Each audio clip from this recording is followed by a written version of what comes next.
제가 봉독해 드리겠습니다. 창세기 37장 12절에서 17절 말씀. 그의 형들이 세겜에 가서 아버지의 양떼를 칠 때에 이스라엘이 요셉에게 이르되 내 형들이 세겜에서 양을 치지 아니하느냐 너를 그들에게 보내리라. 요셉이 아버지에게 대답하되 내가 그리하겠나이다. 이스라엘이 그에게 이르되 가서 네 형들과 양떼가 다 잘 있는지를 보고 돌아와 내게 말하라 하고 그를 헤브론 골짜기에서 보내니 그가 세겜으로 가니라. 어떤 사람이 그를 만난즉 그가 들에서 방황하는지라. 그 사람이 그에게 물어 이르되 네가 무엇을 찾느냐. 그가 이르되 내가 내 형들을 찾으오니 청하건대 그들이 양치는 곳을 내게 가르쳐 주소서. 그 사람이 이르되 그들이 여기서 떠났느니라. 내가 그들의 말을 들으니 도단으로 가자 하더라 하니라. 요셉이 그의 형들의 뒤를 따라 가서 도단에서 그들을 만나니라. 아멘. 요셉은 야곱 즉 이스라엘에게 특별한 자녀였습니다. 첫 아내였던 레아는 물론이고 이래저래 야곱에게는 여러 부인이 있었죠. 그러나 야곱이 처음부터 사랑했던 여자는 라헬이었습니다.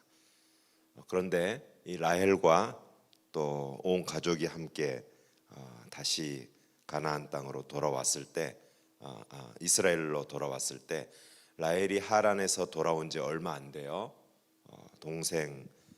요셉의 동생 베냐민을 낳다가 죽고 말죠. 그래서인지 야곱은 요셉을 특별히 더 많이 사랑했던 것 같습니다. 특별한 채색 옷을 입혔고 얼마나 편애가 심했던지 여러분 다 아시는 것처럼 형들의 질투를 또 미움을 받을 정도였고, 어느 날은 이 요셉이 속없이 자기 꿈을 형들에게 자랑을 하다가 그 미움이 극에 달하게 되었던 것 같습니다.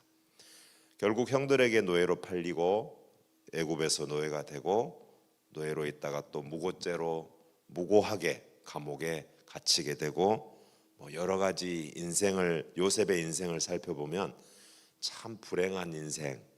물론 많은 사람들이 요셉을 볼 때 어린 시절에 꿨던 꿈, 그리고 그 꿈을 이룬 총리가 되었던 시절만 이야기하지만 자세히 보면 실제로 그 시간들보다 고생했던 그 시간들이 얼마나 많았을까. 불행과 사고와 우연의 연속 아닌가라는 생각이 들 정도입니다.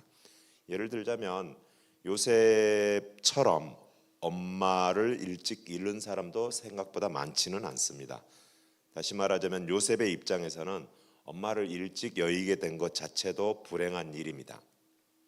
또 오늘 본문에서 본 것처럼 창세기 37장 14절을 보면 형들이 다 지금 이를 갈고 요셉을 미워하고 있는 상황인데 하필 왜 아버지는 이때 그 형들에게 가서 동정을 좀 살피고 잘 있는지 보라고 아버지는 보낸 걸까요? 왜 하필 이때 형들이 지금 화가 너무나 있는 상황인데 왜 이때 세겜 들판으로 보낸 걸까요? 오늘 본문은 단순히 갔다 와라라고 표현하지 않고 어디에서 어디까지 갔다 와라고 표현하고 있습니다. 야곱 가족이 정착한 곳은 헤브론입니다. 그리고 이때 요셉의 나이는 17세였습니다. 헤브론에서 아마도 형들이 있을 것으로 추정되는 세겜까지는 대략 80km 정도가 됩니다. 그러면 그냥 옆 동네 갔다 와라가 아니고 저 뒷동산에 양을 치고 있는 형들을 보고 와라 정도가 아니고 80km면 보통 거리가 아니죠. 걸어서 적어도 3일 혹은 4일을 걸려서 형들을 찾으러 간 상황입니다. 간단한 심부름이 아니었어요. 하필이면 왜 아버지는 이때 어떤 문제가 생겨도 얼른 빨리 도망올 수 있는 거리도 아닌 이 먼 형들이 있을 것이라고 추측되는 것이 80km 너머에 있는 세겜 들판인데 거기까지 가라고 했을까요? 실제 요셉이 3, 4일이 걸려서 세겜 땅에 가봤습니다. 세겜에 가봤더니 있어야 할 형들과 양떼들이 없습니다. 자, 그러면 일반적으로 우리가 생각할 수 있죠. 집으로 돌아오면 되죠. 돌아오면 되는데 돌아오다가 또 우연히 어떤 사람을 만납니다. 오늘 본문 15절에 어떤 사람이 무엇을 찾느냐라고 또 묻습니다. 이 사람만 안 만났더라면 요셉이 안 팔리지 않았을까요? 저는 그런 생각을 해봤어요. 굳이 이 사람이 앞에 나타나서 무엇을 찾는지 물어보고 하필 또 그 사람이 형들이 어디로 간단 말을 들었던 사람이었어요. 그래서 니네 형들 도단으로 간다는 말을 하던데 라고 도단에 가 있을 거라고 알려줍니다. 참 우연도 많이 겹치죠. 도단에 형들이 있음을 알려주는데 세겜에서 도단은 다시 하루 길 정도 되는 30km 거리입니다. 자, 그러면 3, 4일을 걸어온 요셉이 또 30km를 걸어서 또 하루를 걸어서 형들을 만나러 가죠. 참 요셉은 순진한 건지 특별히 중요한 임무도 아니었었잖아요. 솔직히 어떤 중요한 거 이거 아니면 안 되는 그게 아니고 아버지가 형들이 잘 있나를 보고 오라는 단순한 이 한마디인데 요셉은 부지런히 어쩌면 속이 좀 없는 것 같아요. 형들이 얼마나 미워하는 줄도 모르고 얼마나 위험한 줄도 모르고 아무튼 열심히 80km를 갔다가 다시 30km를 더 가서 100km를 넘는 길을 찾아가서 형님 하고 가서 만난 후에 이 사단이 납니다. 형들이 좀 과했죠. 구덩이에 빠뜨려 놓고 묶어서 뭐 이렇게 괴롭히기도 하고 어디 한번 우리의 대장이 돼봐라 놀리기도 했을 것이고 너 그대로 있다가 물에 빠져 죽어라고 했을 것이고 과한 장난을 쳤던 것 같아요. 어쩌면 이때까지만 해도 팔 생각까지는 안 했을지도 모르겠다라는 생각을 만일에 변호인 입장이라면 형들을 변호하는 사람이라면 이때까지만 해도 우리는 요셉을 팔 생각 없었다라고 말할 수도 있었을 것 같아요. 그런데 조금 더 37장 28절을 읽어보면 마침 또 우연히 미디안 상인들이 이곳을 지나갑니다. 이게 또 무슨 일입니까? 요셉은 하필 그 미디안 상인들이 지나가는 바람에 요셉을 팔아버리고 오늘 본문의 37장 28절에는 조금 얌전한 단어로 기록되어 있습니다. 요셉을 데리고 애굽으로 갔더라. 얌전히 모셨을까요? 노예로 팔렸잖아요. 노예로 팔린 이 요셉이 어떻게 애굽으로 갔을까요? 어떻게라고는 안 써 있지만 이집트까지 다시 600km가 되는 땅을 말 태워 갔을까요? 업어서 갔을까요? 안아서 갔을까요? 걸어서 갔겠죠. 물론 상인들은 말 타고 낙대를 타고 갔을 거고요. 시편에서는 이 상황을 좀 더 자세하게 설명합니다. 시편 105편 17절을 보면 주께서 한 사람을 앞서 보내셨으며 요셉이 종으로 팔렸도다. 18절 그 발에 착고에 상하며 그 발이 착고에 상하며 그 몸이 쇠사슬에 매였으니 라고 표현하고 있습니다. 노예로 팔려나가고 아무리 800km의 긴 길이지만 노예를 배려함이 어디 있어요. 오늘날 같은 사회에서나 혹은 모를까 도망가지 못하도록 발에 착고를 분명히 했을 것이고 시편의 말씀처럼 그 몸에 쇠사슬을 메고 적어도 한 달가량을 끌려갑니다. 노예는 말 그대로 노예입니다. 요셉은 꿈꾸는 아름다운 청년이 아니었어요. 그냥 노예로 팔린 어느 날 형들에게 미움받아서 인신매매를 당해버린 그리고 얌전히 말 태워서 가는 것도 아니고 고속버스 태워 보내는 것도 아닌 발에 착고를 차이고 온몸에 쇠사슬에 매여서 애굽으로 끌려가는 노예. 그의 몸이 만신창이가 되었을 것 같습니다. 마음은 어땠을까요? 배신, 분노, 슬픔, 외로움이 복합적으로 그리고 반복적으로 매일매일 요셉을 사로잡았을 것 같습니다. 800km를 걸어가자면 거의 한 달가량 이상은 걸렸을 거라고 추측이 됩니다. 아마 더 걸리지 않았을까 싶어요. 무슨 생각을 하겠어요? 우리가 걸어가면 생각을 하지 않습니까? 얼마나 배신감이 들겠어요? 얼마나 분노가 일어나겠어요? 그러나 이것도 하루, 이틀, 3일, 4일 반복 발에 착고 때문에 쓸려서 아프고 온몸이 쇠사슬 때문에 무겁고 손은 불편하고 넘어지고 깨지고 하는 이 상황들이 반복되어질 때 이때 사람은 적응을 하게 되어 있습니다. 처음에야 내가 그래도 요셉인데, 내가 우리 아버지의 큰 사랑을 받는 특별한 채색 옷을 입었던 요셉인데 하는 당당함이 있었겠지만은, 이렇게 끌려가고 또 이집트에 가서 이런저런 일을 하다 보면 어떻게 처음부터 좋은 일 시켰겠어요? 노예로 끌려온 사람에게 똥 푸는 일 시켰을 것이고, 어려운 일 시켰을 것이고, 더러운 거 치워야 됐을 것이고, 이런 노예의 삶을 살다 보면 사람은요, 과거를 그리워하며 과거의 영광을 그리워하며 살 수가 없습니다. 제가 선교사로 21년 전에 떠나갔을 때 제 마음 가운데 한동안 거의 한 3, 4년 이상이었던 것 같아요. 빨리 태국의 영혼들을 주 앞에 전도해서 보고드리고 얼른 교회를 부흥시키고 빨리 돌아오고 싶었어요.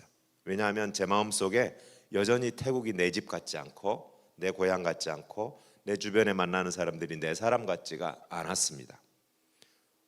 집에 얼른 가보고 싶었어요. 아버지가 아파 계셨었고, 그 다음에 한국의 음식도 먹고 싶고, 김치는 꼭 먹고 싶었고. 여러분, 이렇게 생각하다가 보면 사람이 골병이 듭니다. 아세요? 왜 단기 선교로 여기는 장로님도 그때쯤에 한번 오셨었던 것 같아요. 다 올 때는 즐거운데 공항에 같이 가서 마중 나와서 함께 만나서 함께 사역하고 함께 전도하고 일주일이 되면은 다 같이 공항을 간데 나만 놔두고 자기들만 가요. 여러분, 그때 남겨진 선교사의 마음 아십니까? 한 번 울고 두 번 울고. 어느 날은 부모님이 찾아왔습니다. 아픈 몸을 이끌고 아들이 어떻게 선교하는지 궁금해서 찾아왔어요. 너무 반갑죠.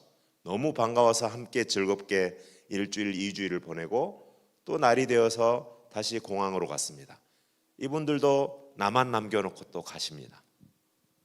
저도 울고 아내도 울고. 여러분, 이렇게 살면 사람이 살지 못합니다. 그렇기 때문에 이 내 마음속에 있는 내 자아는 내가 살아야 하기 때문에 내 속에 굳이 내가 빳빳하게 서 있기를 원치 않습니다. 그냥 거기에 적응해 버립니다. 더 이상 그리워하지 않고요, 한국에 오고 싶어 하지 않고 김치도 그리워하지 않고 그냥 태국 사람으로 살아버리게 됩니다. 여러분, 이것을 다른 표현으로 하면 노예 근성이라고도 표현합니다. 요셉이 노예로 살았을 때 자연스러운 변화는 더 이상 아버지가 있는 베델을 그리워하고 아버지가 있는 헤브론을 그리워하고 또 그곳에서 살았던 채색 옷 입었던 즐거운 날을 기억하고 형들하고 뛰놀았던 즐거운 시간들을 기억하고 혹은 그때의 슬픔들과 아픔들을 기억하면은 요셉은 살지 못했을 거예요. 그러나 요셉은 아마도 일반적으로는 주체성이 상실되고 스스로 판단하는 힘이 없어 버려지는 노예 근성이 자연스럽게 생겼을 거예요. 모든 노예가 그렇게 됩니다. 원래 그렇게 하잖아요. 예를 들면 독재 국가에서는 유배지를 보내거나 독방에 넣잖아요. 정치범들은 더 그렇잖아요. 왜 그런 줄 아세요? 거기 집어넣어서 그냥 네가 살고 싶으면 그렇게 머릿속에 파릇파릇하게 살아있는 그 저항하는 정신, 스스로 생각하는 정신, 자기 주체성이 있는 정신을 빨리 빼내라고 그렇게 하는 거거든요. 이게 노예 근성이잖아요. 그런데 모든 사람이 어느 정도 시간이 지나면 노예처럼 스스로가 노예가 되어지는데 이상하게 요셉은 그렇지가 않았던 것 같아요. 조금 더 지나서 창세기 39장 1절에서 5절을 보면 결국 이 요셉이 이집트 사람 보디발의 집에 팔렸는데 주인이 볼 때 요셉이 좀 이상하게 보입니다. 이방인이잖아요. 이집트 사람이고 장군으로 높은 사람이잖아요. 근데 저 밑바닥에 있는 노예인 이 요셉을 보는데 1절부터 5절까지 겨우 5절인데요. 뭐라고 표현했는지 한번 보십시오. 39장 1절에서 5절까지 보디발의 눈으로 본 요셉이라는 노예, 새로 온 노예를 어떻게 보고 있냐 하면요, 여호와께서 요셉과 함께 하심으로. 이 5절 중에 3번이나 반복이 됩니다. 이방인의 눈에 봤는데 보디발이라는 장군의 눈으로 저 밑바닥에 끌려온 17살, 18살 이 노예, 사방이 깎이고 터지고 착고가 차여 있고 무슨 채색 옷 입은 상황이 아니거든요. 노예를 잘 입혀놨을까요? 아마 우리가 이집트 그림들을 보면 알잖아요. 노예들 아무것도 입지 않았어요. 그냥 팬티 비슷한 거 하나만 입고 질질 끌려다니며 일하고 있는 이 지금 요셉을 보는데 보디발이 볼 때 다르게 보입니다. 2절 여호와께서 요셉과 함께 하심으로 그가 형통한 자가 되어. 3절 그의 주인이 여호와께서 그와 함께 하심을 보며. 이게 뭐죠? 5절 요셉에게 자기 집과 그의 모든 소유물을 주관하게 한 때부터 여호와께서 요셉에게 애굽 사람의 집에 그리고 복을 내린다. 우리가 생각할 때 리더십은 위로부터 아래로, 윗사람이 아버지가 잘해야 아들, 딸이 잘할 것처럼 이렇게 평상시 생각하고 장군이 잘해야 부하가 잘할 것처럼 생각하지만 지금 놀랍게 영향력이 저 아래 밑바닥에 있는 노예라고 말하는 요셉으로부터 거꾸로 그 집에 영향력을 미치고 있는 상황을 봅니다. 우리는 사건이 터졌고 우연하게 또 잘못됐고 우연하게 또 걸어가야 됐고 우연하게 미디안 사람을 만나서 팔리게 됐고 요셉의 인생이 꼬이고 우연히 인생이 이렇게까지 안 좋아질 수 있나라는 식으로 보이지만 이방인의 눈에 다 이제 노예 근성이 가득한 노예 자체인 요셉이 되었을 만한 시절에 요셉은 결코 노예가 아니었습니다. 하나님이 함께한 사람이었습니다. 아침에 이 말씀을 준비하며 함께 나누기를 원합니다. 시편 105편 요셉에 대한 이야기가 시편에 나오는데 아까 말씀드렸죠. 착고에 차였고 쇠사슬에 매였다. 이 말씀이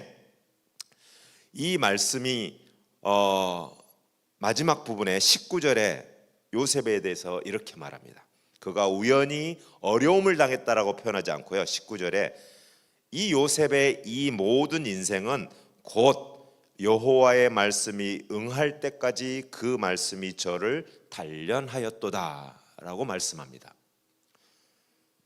성경은 요셉의 고난의 기간들을, 요셉의 일련의 그 아픔의 기간들을 그를 말씀이 응할 때까지 말씀이 부지런히 단련하는 시간이었다라고 표현합니다.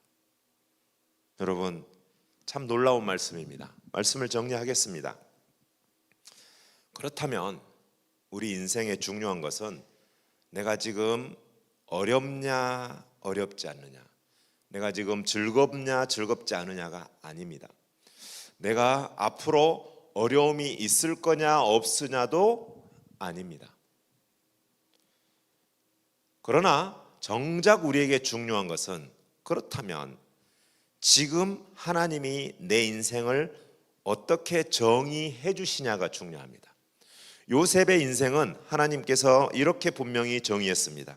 여호와의 말씀이 응할 때까지 아브라함, 이삭, 야곱, 요셉, 그 다음에 12지파들, 앞으로 하나님의 그 약속, 여호와의 그 말씀이 응할 때까지 그 말씀이 저를 단련하는 기간이었다고 정의하셨거든요. 그러면 오늘도 우리에게도 하나님이 하시는 정의가 있을 것 아닙니까? 이 아침에 우리가 나왔냐 안 나왔냐가 아니고요, 이 아침에 우리가 금식을 했냐 안 했냐가 중요한 게 아니고요, 오늘 우리에게 어려운 어떤 일이 있느냐 없느냐가 중요한 게 아니고 그 어려움이, 그 기도의 시간이, 그 예배의 시간이, 혹은 그 우연히 당한 사고 같은 그 시간이 하나님이 나에게 무엇이라고 정의하시는 시간인지가 중요하다는 것입니다. 하나님이 나를 무엇이라고 정의하시는지, 하나님이 나에게 어떻게 의미를 부여하시는지가 중요하다는 사실을 분명히 말씀하고 있습니다. 하나님은 요셉을 노예 생활을 통하여 말씀으로 단련하셨습니다. 그 이유는 아브라함에게 주신 약속을 이루기 위함이었고, 다시 말하면 하나님의 약속의 통로로 사명을 감당하기 위한 필연적 과정이 80km를 걸어갔다가 30km를 다시 걸어가고 다시 잡혀서 800km를 험한 시간을 지나오는 그 과정이었다는 것입니다. 오늘 우리의 삶에 많은 쓴뿌리가 있을 만큼 어려움이 있었잖아요. 개개인의 삶에도 있잖아요.